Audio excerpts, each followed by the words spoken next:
مانگنے والوں کی ہر دعا رمضان الکریم۔ بسم اللہ الرحمن الرحیم۔ السلام علیکم ناظرین، میٹرو ون نیوز کی ماہ رمضان المبارک کی خصوصی نشریات آباد ہے رمضان کے ساتھ میں ہوں آپ کا میزبان ڈاکٹر بلند اقبال۔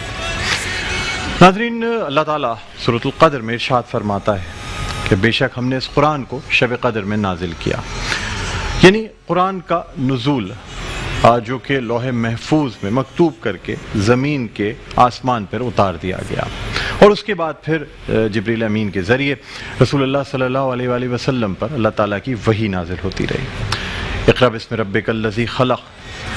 ان الفاظ کے ساتھ جو کہ سورہ علق کی پہلی آیت ہے، رسول اللہ صلی اللہ علیہ وآلہ وسلم پہ پہلی آیت نازل ہوئی۔ ناظرین، پھر بتدریج مکی زندگی اور یعنی اعلان نبوت کے بعد کے 13 سال اور پھر ہجرت کے بعد تقریباً 23 سال کے عرصے تک یہ قرآن جو ہے نازل ہوتا رہا، یہاں تک کہ سورۃ المائدہ کی آیات نازل ہوئیں حجۃ الوداع کے موقع پر۔ یعنی ناظرین، یہ قرآن بتدریج نازل ہوتا رہا، اور آج ہم جس شکل میں دیکھتے ہیں جو قرآن جس کا افتتاح سورہ فاتحہ سے ہوتا ہے، یہ اس شکل میں کیسے آیا، کیسے اس کی تدوین کی گئی، آج کے پروگرام میں ہم اس حوالے سے گفتگو کریں گے۔ ناظرین، سے پہلے کہ اپنے آج کے پروگرام کا باقاعدہ آغاز کریں، ویسے ہمارا باقاعدہ آغاز حمد باری تعالیٰ اور شکیل مدنی کے کلام سے ہو چکا ہے۔ اپنے آج کے جو مہمانان گرامی ان کا تعارف آپ سے کراؤں گا۔ میرے پہلے مہمان علامہ ابو محمد عارفین القادری صاحب، السلام علیکم۔ وعلیکم السلام۔ علامہ صاحب آپ کو خوش آمدید کہتے ہیں پروگرام میں، اور ناظرین کے ساتھ تشریف فرما ہیں علامہ محمد عمیر جاوید انصاری صاحب، السلام علیکم۔ وعلیکم السلام۔ علامہ صاحب آپ کو بھی ہم خوش آمدید کہتے ہیں، اور ناظرین آپ کو یہ بتاتے چلیں کہ یہ جو آج ہم گفتگو کریں گے یہ قرآن مجید کی کتابی شکل میں کس طرح مرتب ہوا، آج جس شکل میں ہے کس طرح ہمارے سامنے ہے، اس حوالے سے ہم بات کریں گے۔ علامہ صاحب آپ سے گفتگو کا آغاز کرتے ہیں۔ سر، قرآن مجید جس شکل میں ہمارے پاس ہے تو کیا اس کا پروسیس ہوا جو اس کی تدوین ہونے کے بعد ہمارے طرف جو آتا ہے وہ ایک کتاب کی شکل میں اور سورہ فاتحہ سے جس کا افتتاح ہوتا ہے؟ ٹھیک ہے، اصل میں نبی کریم صلی اللہ علیہ وسلم کی حیات مبارکہ میں قرآن مجید بتدریج نازل ہوتے گیا، اور تقریباً 23 سال کے عرصے میں اس کا نزول مکمل ہوا۔ حضور علیہ السلام کے دور میں جو سب سے پہلا اس کا طریقہ کار تھا جمع کرنے کا، وہ کتابی صورت میں نہیں تھا، بلکہ نبی کریم صلی اللہ علیہ وسلم نے اس کو حافظوں میں محفوظ فرمایا اور سینوں میں جمع فرمایا۔ پھر صحابہ کرام علیہم الرضوان کی تعلیم و تربیت کے ساتھ وہ ایسا ہوتا تھا کہ صحیفے کی صورت میں اس کو لکھ لیا جاتا تھا۔ مثلا صحیفہ کہتے ہیں کہ کسی ورق پہ لکھ لینا، چپڑے پہ لکھ لینا، کوئی اونٹ کی ہڈی مل گئی اس پہ لکھ لینا، تو صحابہ کرام علیہم الرضوان اس کو مختلف جگہوں کے اوپر لکھ لیا کرتے تھے۔ جب نبی کریم صلی اللہ علیہ وسلم کا وصال شریف ہوا تو قرآن مجید فرقان حمید متفرق چیزوں پر لکھا ہوا تھا، یعنی ایک جگہ پر کتابی صورت میں جمع نہیں تھا۔ تو حضور علیہ السلام کے وصال کے بعد جب سیدنا صدیق اکبر رضی اللہ تعالیٰ عنہ کا دور خلافت آیا، اور آپ کی خلافت میں ایک بہت بڑی جنگ یمامہ لڑی گئی، اور اس میں بے شمار حفاظ صحابہ کرام شہید ہوئے۔ تو جب صحابہ کرام علیہ رضوان شہید ہوئے تو پھر حضرت عمر فاروق رضی اللہ تعالیٰ عنہ نے حضرت ابوبکر صدیق کی بارگاہ میں عرض کی کہ یا امیر المؤمنین، ہمارے جو حفاظ صحابہ کرام ہیں جن کو قرآن مجید حفظ ہے وہ تو شہید ہوتے جا رہے ہیں، اگر یہ سلسلہ یوں ہی بڑھتے رہا تو مجھے تشویش ہے کہ قرآن مجید جمع نہ ہو سکے اور یہ ضائع نہ ہو جائے۔ تو بخاری شریف کی حدیث مبارکہ ہے، مسلم شریف میں بھی حدیث مبارکہ ہے۔ تو حضرت ابوبکر صدیق رضی اللہ عنہ نے ایک شبہ وہاں پر پیش کیا اور کہا کہ میں وہ کام کیوں کروں جو نبی کریم صلی اللہ علیہ وسلم نے نہ کیا؟ تو حضرت عمر فاروق نے اس پر فرمایا ہوا واللہ الخیر، کہ یا امیر المؤمنین، بے شک یہ حضور نبی کریم صلی اللہ علیہ وسلم نے نہیں کیا، لیکن یہ کام بھلائی پر مشتمل ہے، خیر پر مشتمل ہے۔ پھر آپ کی آپس میں اس پہ تکرار ہوتی رہی، یہاں تک کہ حضرت ابوبکر صدیق فرماتے ہیں اللہ تعالیٰ نے میرے سینے کو کھول دیا اور میں اسی رائے کی طرف ہو گیا جس رائے کی طرف عمر تھے۔ پھر یہ معاملہ زید بن ثابت رضی اللہ عنہ کی بارگاہ میں پیش کیا گیا، ان تک بھی، تو ان سے بھی یہ معاملہ ہوا۔ بالآخر صحابہ کرام اس بات پر متفق ہو گئے کہ قرآن مجید کو کتابی صورت میں جمع کر دیا جائے، اور اس کو پھر کتابی صورت میں اس طرح صحیفے کی صورت میں اس طرح جمع کیا گیا کہ متفرق جگہوں پر جو قرآن مجید موجود تھا، کسی چھال میں لکھا ہوا تھا، درخت کی ہڈیوں پہ لکھا ہوا تھا، چمڑوں پہ لکھا ہوا تھا، ان سب کو ایک جگہ جمع کر کے اور یوں سمجھ لیں کہ ان کو بینڈ کر کے رکھ دیا گیا۔ پھر اس کا جو تیسرا مرحلہ آتا ہے جمع قرآن کا، جو آخری مرحلہ ہے، وہ سیدنا عثمان غنی رضی اللہ عنہ کے دور کا ہے، ان کو جامع القرآن بھی کہا جاتا ہے۔ اس وقت کیا ہوا کہ پھر اس ایک ایسے حالات پیدا ہو گئے کہ حضرت عثمان غنی رضی اللہ عنہ کے زمانے میں چونکہ قرآن مجید 7 لغت پر مختلف لغت کے اوپر اترا تھا، اس وقت سہولتیں دی گئی تھیں، تو اب گلی محلوں کے اندر اس بات کے اوپر جھگڑے ہونے لگے، لڑائی تک کی نوبت پہنچ گئی، یہاں تک کہ روایتوں کے اندر آتا ہے کہ استاد اپنے شاگرد استاد سے تکرار کرنے لگے کہ میرے گھر پہ یہ مجھے جو قرآن پڑھایا گیا وہ یہ ہے، حقیقی قرآن یہی ہے جو حضور پہ نازل ہوا، اور جو آپ ہمیں پڑھا رہے ہیں وہ یہ قرآن نہیں ہے۔ تو پھر جب یہ معاملہ اتنا آگے بڑھا تو عثمان غنی رضی اللہ تعالیٰ عنہ نے اس کے اوپر صحابہ کرام سے مشورہ کیا اور کہا کہ ابھی میری موجودگی میں مدینہ کے اندر یہ حال ہے، اور جو اسلامی ممالک ہیں تو ان پر تو کیا حالات ہوں گے وہ تو اس کا مجھے معلوم نہیں ہے۔ تو حضرت عثمان غنی رضی اللہ عنہ نے صحابہ کرام کے مشورے سے پھر قرآن مجید کو کتابی صورت میں مرتب کیا، مدون کیا، اور تمام جو ایک وہ صحیفہ موجود تھا اس صحیفے کو لے کر آئے گئے، اور تمام لغتوں کو ہٹا کر لغت قریش پر، کیونکہ قرآن مجید کا لغت قریش پر نزول ہوا تھا، تو لغت قریش پر حضرت عثمان غنی نے پورے قرآن مجید کو جمع کر دیا، اور اس پر صحابہ کرام کا اتفاق اور اجماع ہو گیا۔ پھر آپ نے اس کی متعدد کاپیز بنا کر مختلف اسلامی ممالک میں، اسلامی شہروں میں اس کو بھیج دیں اور وہیں پر رائج کر دیں، اور باقی جتنے بھی نسخے تھے ان کو محو کر دیا اور مٹا دیا۔ یوں قرآن مجید فرقان حمید کی جمع تدوین کا سلسلہ اپنے اختتام کو پہنچا، اور یہ وہی قرآن مجید ہے جو آج ہماری زبانوں پر جاری ہے، ہمارے سینوں میں محفوظ ہے، ہم تراویح میں پڑھتے ہیں اور نمازوں میں اس کی قرات کرتے ہیں۔ اچھا، علامہ محمد عمیر جاوید انصاری صاحب، آپ سے میں جاننا چاہوں گا کہ قرآن مجید کا جو نزول ہے اس کا جو عرصہ ہے وہ تقریباً 23 سال ہے، جبکہ اللہ تعالیٰ مختلف سورہ میں، چاہے سورہ دخان ہو یا وہ سورۃ القدر ہو، جس میں اللہ تعالیٰ نے فرمایا ہے کہ ہم نے اس قرآن کو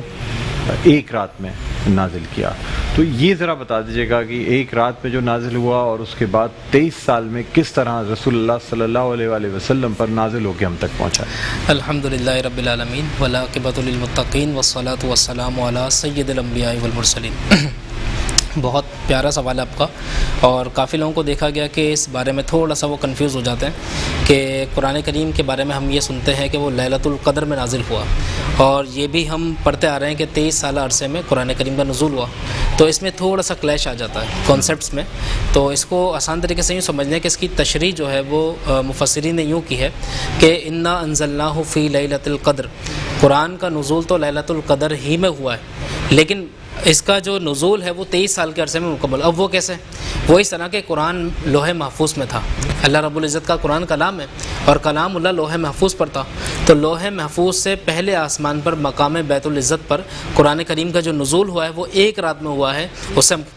ہم کہتے ہیں لیلۃ القدر۔ اب لیلۃ القدر میں جو قرآن پاک کا نزول ہوا، اس کے بعد اس دنیا میں آنے میں ہدایت کے جو مختلف مواقع تھے، لوگوں کی ضروریات تھیں، لوگوں کے تقاضے تھے، اور حسب ضرورت اور حسب مسائل جس طرح لوگوں کو ضرورت پڑتی جاتی، تو پہلے آسمان سے بیت العزت سے جبریل امین علیہ السلام نبی کریم صلی اللہ تعالیٰ علیہ وسلم پر وحی لے کر آتے تھے، اور وقت اور تقاضوں کے مطابق اس کا نزول ہوتا رہتا۔ تو یوں قرآن پاک 23 سال کے عرصے میں مکمل ہوا، لیکن بیت العزت پر جو اس کا نزول لوح محفوظ سے ہوا ہے وہ ایک رات میں ہوا، جس کو ہم شب قدر کہتے ہیں، اور اس کے بعد 23 سال عرصے میں یہ پورا قرآن مجید مکمل ہوا۔ تو یہ عرصہ نزول ہے۔ علامہ صاحب، یہاں میرا سوال یہ ہے کہ قرآن پاک کا نزول لیلۃ القدر میں ہو گیا، لیکن جب ہم قرآن پاک کی صورتیں اور آیات دیکھتے ہیں تو وہ مختلف حالات و واقعات کے لحاظ سے ہیں، یعنی رسول اللہ صلی اللہ علیہ وآلہ وسلم کو اگر کسی نے بے اولاد کہہ دیا، سورہ کوثر نازل ہو، فتح مکہ ہوا تو ایک سورہ نازل ہو، بالکل یوم الفرقان آیا، تو یعنی یہ جو واقعات کے ساتھ جو نزول تھا، تو پھر کیا یہ تمام چیزیں اسی طرح سے اس قرآن مجید کے ساتھ لیلۃ القدر میں اتار دی گئی تھیں؟ یہ ذرا جی پھر بالکل موقع کے لحاظ سے جو صورتیں نازل ہوتی رہیں، تو یہ کیسے؟ بالکل میں آپ کو دیکھیں، آپ کا سوال جو ہے یہ اس اعتبار سے بہت اہمیت کا حامل ہے۔ دیکھیں، آپ کو پتہ ہے کہ دنیا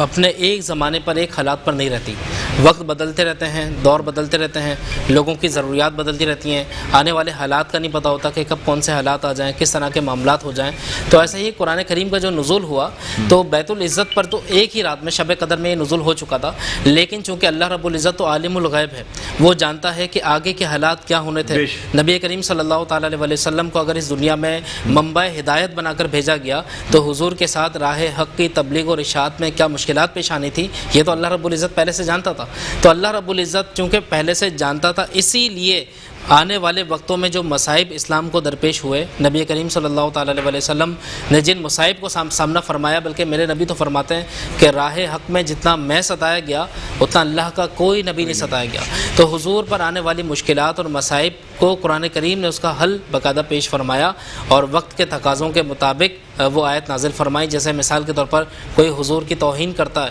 تو اس کا جواب اللہ کی طرف سے آتا ہے. کوئی قرآن کو چیلنج کرتا ہے کہ یہ قرآن جو ہے وہ اللہ کا کلام نہیں ہے بلکہ یہ سحر ہے. کسی نے کہا کہ یہ فن شاعری کا ایک نمونہ ہے. کسی نے کہا کہ محمد رسول اللہ صلی اللہ علیہ وسلم اسے اپنی طرف سے لکھتا ہے معاذ اللہ. تو اللہ تو پہلے سے جانتا تھا کہ یہ ایلیگیشنز آنی ہیں, یہ اعتراضات آنے ہیں, تو اللہ نے اسی اعتبار سے قرآن کریم کی وہ آیات اپنے وقت پر نازل فرمائی. سبحان, بہت خوبصورت بات آپ نے کی. علامہ صاحب آپ سے جاننا چاہوں گا, جو چیزیں یعنی اللہ تعالیٰ ظاہر سی بات ہے غیب کا تمام علم جانتا ہے,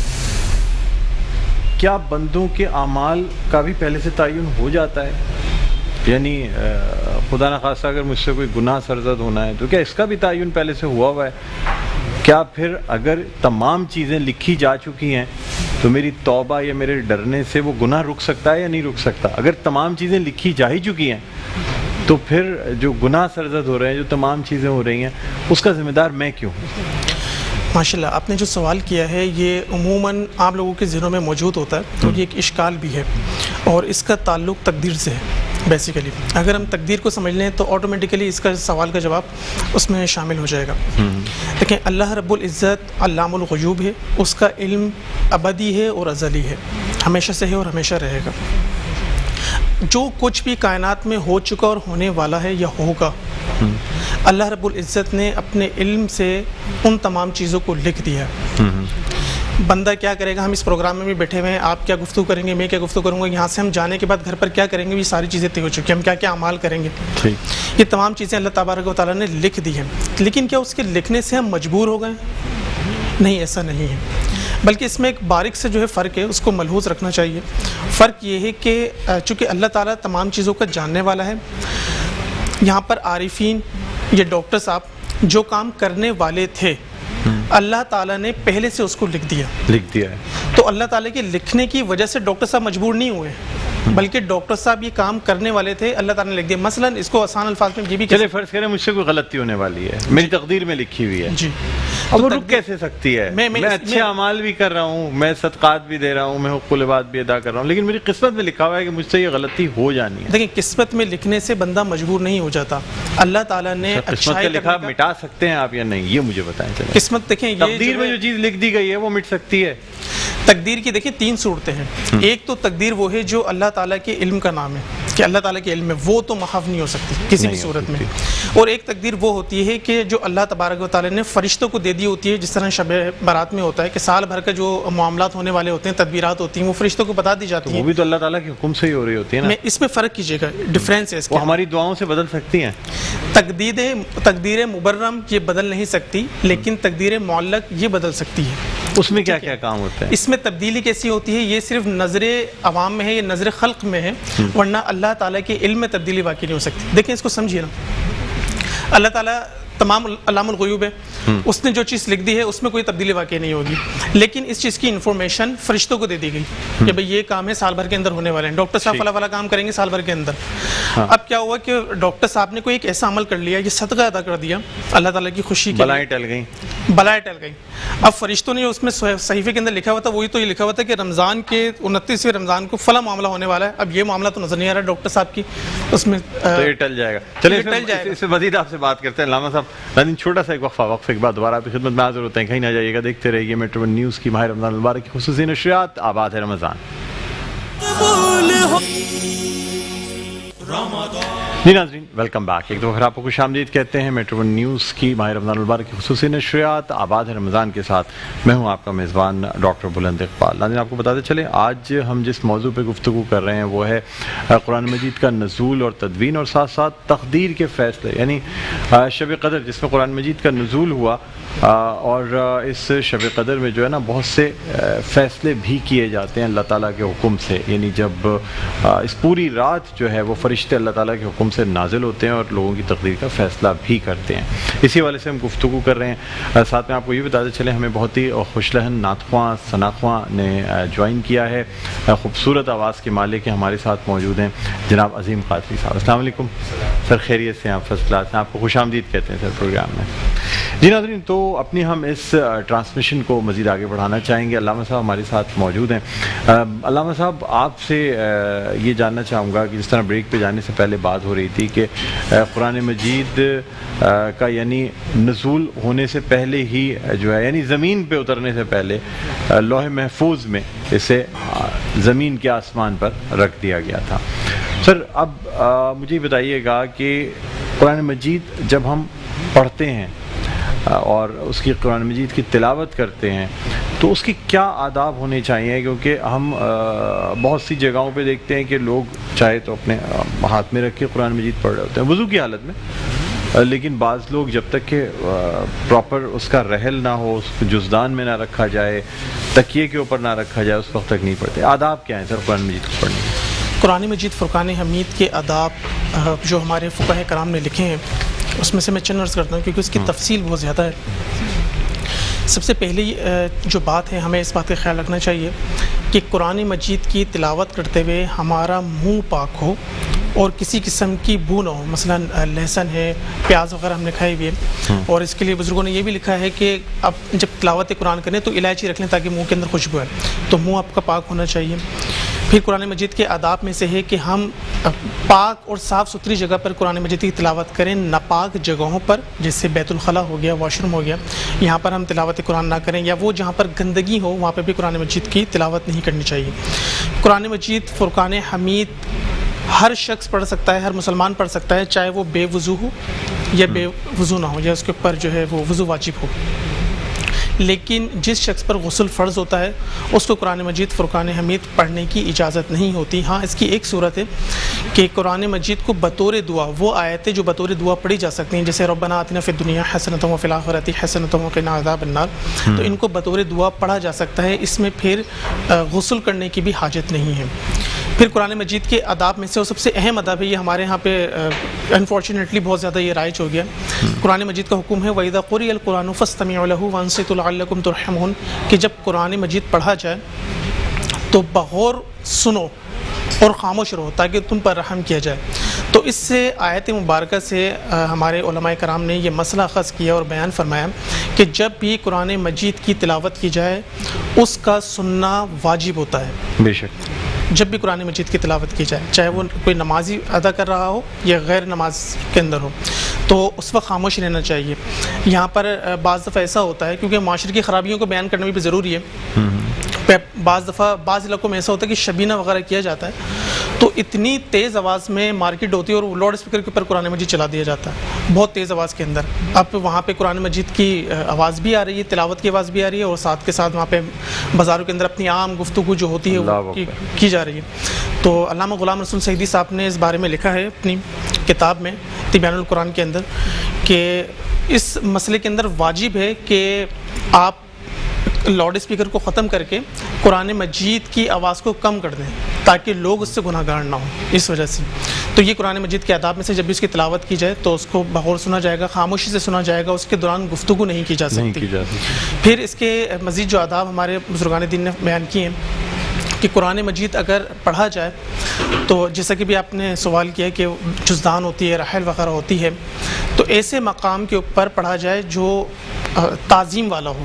ایسا نہیں ہے کہ آپ جو ہے کسی بھی حالت کے اندر موجود ہیں، ایک ہاتھ پہ یوں لگایا ہوا ہے اور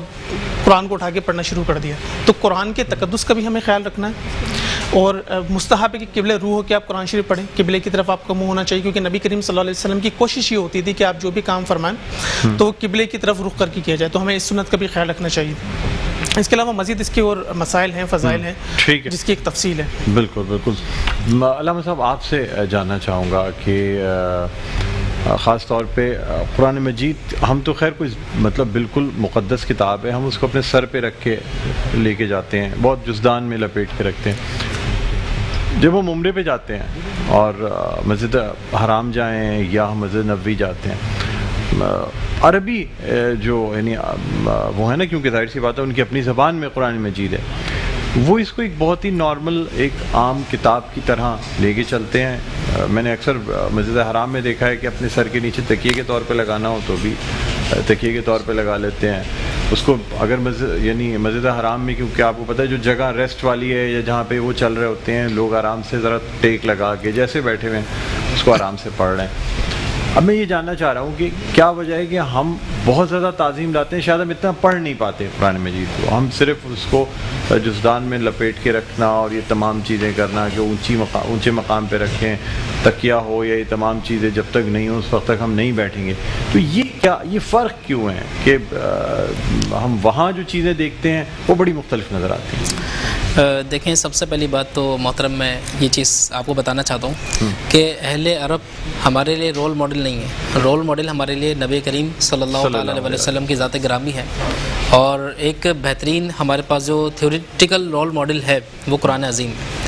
تو ہم بجائے یہ دیکھیں کہ کسی جگہ کا خاص کلچر بن گیا ہے، ٹرینڈ بن گیا کہ وہاں پر ایک چیز کا ادب اس اعتبار سے نہیں کیا جاتا جیسا کہ ہونا چاہیے، تو چونکہ وہ ایک مقدس سرزمین ہے ہمیں بھی وہی چیز فالو کرنی چاہیے، تو ایسا نہیں ہے۔ ہم صرف اور صرف اس بات کو فالو کریں گے جو ہمارے نبی رحمت شفیع امت صلی اللہ تعالی علیہ وسلم نے فرمایا۔ حضور نے بارہا اپنی احادیث میں قرآن کریم کی فضیلت، اس کی عظمت، اس کی بزرگی اور اس کی تعظیم کو بیان فرمایا، احادیث اس میں بھری پڑی ہیں، اور یہاں تک آپ اندازہ کریں کہ یہ تو وہ کتاب ہے کہ اللہ فرماتا ہے لا یمسہ الا المطہرون، کہ اسے نہ چھونا مگر باوضو ہو کر۔ تو جب ایک کتاب کا اتنا ادب ہے تو لاجیکل وے میں اگر آپ دیکھیں تو پھر ہم اس کتاب کو اپنا تکیہ کیسے بنا سکتے ہیں؟ حدیث میں واضح طور پر یہ لفظ ہے کہ قرآن کو اپنا تکیہ نہ بناؤ، واضح طور پر یہ لفظ حدیث میں موجود ہے، اور اگر ہم قرآن کو تکیہ بنائیں گے یا اس کا ادب نہیں کریں گے تو اس کا مطلب یہ ہے کہ ادب تو اللہ کی بارگاہ سے ہوتا ہے، با ادب با نصیب، بے ادب بے نصیب۔ تو جس کتاب کو ہم بے وضو چھو نہیں سکتے تو ہم اس کا تکیہ کیسے بنا سکتے ہیں؟ اس کو ہم زمین پر یا کسی بھی جگہ پر یا مقام بے حرمتی ہے وہاں پر کس انداز میں رکھ سکتے ہیں؟ تو قرآن کے آداب میں سے علامہ صاحب مجھے بتائیے گا کہ اس سے نادانستہ طور پہ بھول چوک ہو جائے اور قرآن مجید کی کوئی نعوذ باللہ کوئی بے غلطی میں ہو گئی، آدمی انسان اٹھا بے دھیانی میں، نعوذ باللہ قرآن اگر نیچے گر گیا خدا نخواستہ، تو پھر اس صورت میں کیا کفارہ ہوتا ہے؟ دیکھیں، اللہ رب العزت کا فرمان ہے کہ لا یکلف اللہ نفسا الا وسعها، کہ اللہ نے کسی جان پر اتنا بوجھ نہیں ڈالا جو اس کی طاقت سے باہر ہو۔ تو اب دیکھیں، بھول جو ہے وہ انسان کی فطرت ہے، انسان بھول جاتا ہے، خطا ہو جاتی ہے، اور دنیا میں شاید انبیاء کے علاوہ کوئی ایسا شخص نہیں ہے جو یہ دعویٰ کر سکے کہ میں غلطیوں سے معصوم ہوں اور مجھ سے کوئی غلطی نہیں ہو سکتی، خطا نہیں ہو سکتی۔ تو اگر ٹھیک ہے قرآن پاک غلطی سے گر جائے یا نہ چاہتے ہوئے اس کی کوئی بے ادبی ہو جائے تو اس کا کفارہ صرف یہ ہے کہ آپ سچے دل سے اللہ کے حضور توبہ کریں اور اللہ کے حضور گریہ گزاری کریں کہ اللہ نہ چاہتے ہوئے ایسا ہوا، اور بھول اللہ کی بارگاہ میں معاف ہے۔ آپ دیکھ لیجئے روزے دار کے لیے اللہ نے اتنی رعایت رکھی ہے کہ اگر روزے دار بھول کے کچھ کھا لے تو ہماری شریعت میں اسے معاف رکھا گیا۔ تو ایسے ہی قرآن مجید کا نہ چاہتے ہوئے اگر کوئی بے ادبی ہوئی ہے تو اس کا کفارہ صرف اتنا ہے کہ سچے دل کے ساتھ توبہ کریں اور آئندہ احتیاطی تقاضوں کو پورا کریں۔ 2 سیر آٹا دینا اور یہ جو کفارہ ہے وہ کس نہیں، بزرگوں نے احتیاط کے طور پہ کہا ہے کہ بھائی قرآن کریم کی جو قیمت ہے نا وہ آپ صدقہ کر دیں اگر گر گیا۔ مثال ایسا ہے نہیں، لیکن یہ کہ دلی سیٹسفیکشن کے لیے ہم یہ کام کریں، کیونکہ صدقات جو ہیں یہ شریعت کو ملحوظ ہیں، پسند ہیں۔ تو پھر علماء فرماتے ہیں کہ آپ پر گویا کہ ایک اعتبار سے آپ کا ایک فریضہ ہو گیا کہ آپ اگر قرآن پاک گر جائے، کوئی بے ادبی ہو جائے تو اس کی قیمت صدقہ کر دیں۔ ٹھیک ہے۔ اچھا علامہ صاحب آپ بتائیے گا کہ یعنی قرآن مجید کی تلاوت کی ابتدا سے پہلے کہتے ہیں کہ درود شریف پڑھ لینا چاہیے تاکہ زبان جو ہے وہ پاک ہو جائے۔ نہ تو یہ فرائض میں سے ہے نہ یہ واجبات میں سے، ہاں یہ مستحب ہے کہ جب بھی قرآن مجید کی تلاوت کی جائے تو تعوذ پڑھا جائے، اعوذ باللہ من الشیطان الرجیم، اور تسمیہ پڑھا جائے، بسم اللہ الرحمن الرحیم۔ اگر اس سے پہلے آپ درود شریف بھی پڑھ رہے ہیں تو یہ مستحبات میں سے ہے اور پڑھنے سے ثواب ملے گا، لیکن یہ کانسیپٹ کہ اس سے زبان پاک ہو جائے یہ کانسیپٹ اسلامی نہیں ہے، نہ ہی اسلام میں یا شریعت مطہرہ میں اس حوالے سے کوئی چیز ملتی ہے۔ پھر جیسے ہم مختلف فاتحہ پڑھتے ہیں، پہلے درود پڑھتے ہیں، ہم دعا کر رہے ہوتے ہیں پہلے درود پڑھتے ہیں، اول و آخر درود پڑھتے ہیں، اور اس میں ساتھ میں یہ بھی نیت ہوتی ہے کہ چونکہ درود شریف جو ہے وہ آسمان تک اللہ تعالیٰ کے پاس پہنچے گا، اس لیے وہ جو دعا ہے وہ بھی پہنچ جائے گی، تلاوت بھی پہنچے گی۔ دیکھیں درود شریف جو ہے یہ اللہ تعالیٰ نے ارشاد فرمایا نا، یا ایھا الذین آمنوا صلوا علیہ وسلم تسلیما، حکم دیا، تو یہ مطلق حکم ہے، تو جو بھی نیک کام کے مواقع ہیں وہاں پہ درود شریف پڑھا جا سکتا ہے۔ اب اس میں کچھ چیزیں ایڈ کر دی جاتی ہیں کہ آپ یہ پڑھ لو گے تو یہ ہو جائے گا، جیسے بھی آپ نے کہا کہ یہ زبان پاک ہو جاتی ہے، یہ چیزیں قرآن و حدیث کا حصہ نہیں ہوتی اور نہ ہی ان چیزوں کو ہمیں رائج کرنا چاہیے، یہ عوامی چیزیں ہوتی ہیں۔ صرف قرآن و حدیث میں جو حکم ہوتا ہے وہ درود شریف کا حکم ہوتا ہے، چاہے آپ تلاوت قرآن کریں، کھانا کھانے بیٹھیں یا کوئی بھی آپ کام کریں، درود شریف اور اس کے بے شمار فضائل ہیں، ضرور اس کی برکتیں حاصل ہوں گی، لیکن اس میں چیزیں لے کر آنا یہ ان چیزوں کو یہ غلط ہے۔ ٹھیک ہے، لاسٹ سوال آپ سے علامہ عمیر جاوید صاحب آپ سے کرنا چاہوں گا، مجھے یہ بتائیے گا کہ لیلۃ القدر کے بارے میں یہ کہا جاتا ہے کہ آخری عشرے کی طاق راتوں میں سے کوئی ایک رات ہے، پہلے مجھے یہ بتا دیں کہ کیا یہ ایک رات کا تعین ہو چکا ہے اور یہی رات ہر سال کے رمضان المبارک میں آنی ہوتی ہے؟ یعنی اگر 27ویں ہے، 23ویں ہے، 21ویں ہے، تو کیا ایک فکسڈ رات ہے جو ہر سال رمضان میں وہی رات آئے گی؟ دیکھیں قبلہ، اس بارے میں اللہ رب العزت نے کسی دن کا یا کسی مخصوص رات کا تعین نہیں فرمایا، نہ ہی نبی کریم صلی اللہ تعالیٰ علیہ وسلم کی کسی حدیث مبارک میں کوئی ایسا خاص تعین ہے کہ 27ویں شب ہی لیلۃ القدر ہے۔ ہاں، بزرگان دین اتنا یہ فرماتے ہیں کہ 27ویں شب جو ہے ہو سکتا ہے کہ اس کے زیادہ چانسز ہوں کہ یہ شب قدر ہے، لیکن نبی کریم صلی اللہ تعالیٰ علیہ وسلم نے اپنی امت کو حکم فرمایا کہ رمضان المبارک کے جو آخری عشر ہوتے ہیں ان کی راتوں میں، طاق راتوں میں آپ شب قدر کو تلاش کرو۔ بلکہ ایک روایت میں یہ آیا کہ نبی کریم صلی اللہ تعالیٰ علیہ وسلم نے پہلے رمضان کے پہلے عشر میں آپ نے گوشہ نشینی اختیار فرمائی تاکہ شب قدر آپ پا سکیں۔ حضور علیہ السلام کا شب قدر پانے کا مقصد یہ نہیں ہے کہ حضور کو معلوم نہیں ہے، وہ ایک امت کو ترغیب ہوتی ہے کہ ہمیں نیک میرے کہنے کا مقصد یہ ہے کہ اگر اللہ تعالیٰ نے اس سال شب قدر 23 کو رکھی ہے، 25 کو رکھی ہے، تو کیا اب یہ اس کا تعین ہو چکا اور یہ ہر سال 25 کو ہی آتی ہے جو ہم کبھی تلاش کر پاتے ہیں کبھی نہیں، یا ہر سال کے رمضان المبارک میں طاق رات آخری عشرے کی کون سی طاق رات جو ہے وہ شب قدر ہوگی، یہ ہر سال بدلتی رہتی ہے؟ دیکھیں اس میں دو چیزیں، ایک تو یہ ہے کہ بزرگوں کے مشاہدات ہیں، بعض بزرگوں نے اپنے مشاہدے سے بیان فرمایا کہ بھئی کبھی کبھار ایسا ہوتا ہے کہ 21ویں شب قدر ہوتی ہے، کبھی 23ویں شب ہوتی ہے، کبھی 25ویں شب ہوتی ہے، کبھی 27ویں شب ہوتی ہے، کبھی 29ویں شب ہوتی ہے، لیکن حکم یہ ہے کہ ہم ہر رات کو شب قدر سمجھیں۔ بلکہ ایک بڑی پیاری بات کسی صوفی نے کہی کہ اگر اے بندے تیرا دل خدا کے ساتھ جڑ جائے تو تیری ہر شب قدر ہے۔ تو آپ اندازہ کیجئے کہ شب قدر کا مطلب یہ ہے کہ ہم اس رات کی قدر کرتے ہوئے اللہ کی معرفت کے حصول کے لیے کوشش کریں۔ تو چاہے 21ویں شب ہو، ہم یہ سوچ کے نہ جاگیں کہ بھئی پچھلے سال اگر 21ویں شب قدر ہوئی تھی ہمارے اندازے کے مطابق یا ہمیں کچھ کیفیات وغیرہ محسوس ہوئی تھی تو اس سال ضرور 23ویں شب ہوگی، ایسا نہیں ہے۔ آپ ہر شب کو آپ عبادت کریں، اللہ سے دعا مانگیں، اور عبادات کی جتنی بھی آپ نوعیتیں سمجھتے ہیں کہ ہونی چاہیے کثرت سے اللہ کا ذکر کریں۔ بہت شکریہ علامہ محمد عمیر جاوید انصاری صاحب، آپ تشریف لائے، بہت شکریہ۔ علامہ ابو محمد عارفین قادری صاحب، آپ کا بھی بہت بہت شکریہ۔ ناظرین، اس سے پہلے کہ ہم بریک پہ جائیں، ہم درخواست کرنا چاہیں گے، ہمارے ساتھ بڑے خوشلہن نعت خواں ثنا خواں موجود ہیں، جناب عظیم قادری صاحب، آپ سے درخواست ہے کہ بارگاہ رسالت میں آپ صلی اللہ علیہ وآلہ وسلم ہدیہ نعت پیش کرنے کی سعادت حاصل کریں۔ نبی کا لب پر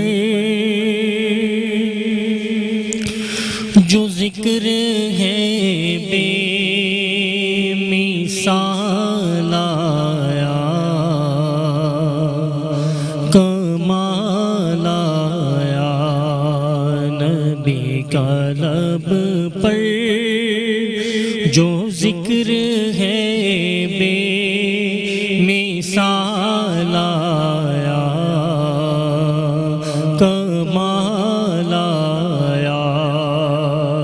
جو ہجر طیبہ میں یاد بن کر خیال آیا، کمال آیا، جو ہجر طیبہ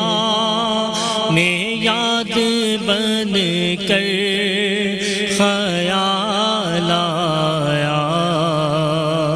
کمال آیا اور تیری دعاؤں کی بدولت عذاب رب سے بچے ہوئے ہیں تیری دعاؤں کی بدولت عذاب رب سے بچے ہوئے ہیں جو حق میں امت کہ تیرے لب پر سوال آیا کمال آیا اور عمر کی جرت پہ جاؤں قربان ہے آج کافر بھی جس سے لرزا عمر کے آنے سے کفر کو جو زوال آیا کمال آیا عمر کے آنے سے کفر کو جو زوال آیا کمال آیا اور نبی تو سائے میں سبھی ہے اعلیٰ ہے رتبے سب کے عظیم و بالا مگر جو آخر میں آمینہ کا وہ لال آیا